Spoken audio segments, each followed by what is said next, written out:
The third and last way on my list is JSON-driven blogging.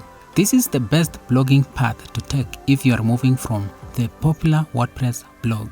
If you are moving from WordPress, you need to first export your blog posts in XML format. Open Gemini AI or the AI tool of your choice and ask it to give you the script to use in cleaning your XML format file and save it as a .json file. Here is an example of a cleaned .json file with all my blog posts. Here, one single file holds every blog post you've ever written. Imagine a digital filing cabinet. Instead of 100 HTML files, you have one file, the JSON file, where all your stories live. Your website just reads that list and displays it. It is the ultimate way to stay organized without clutter.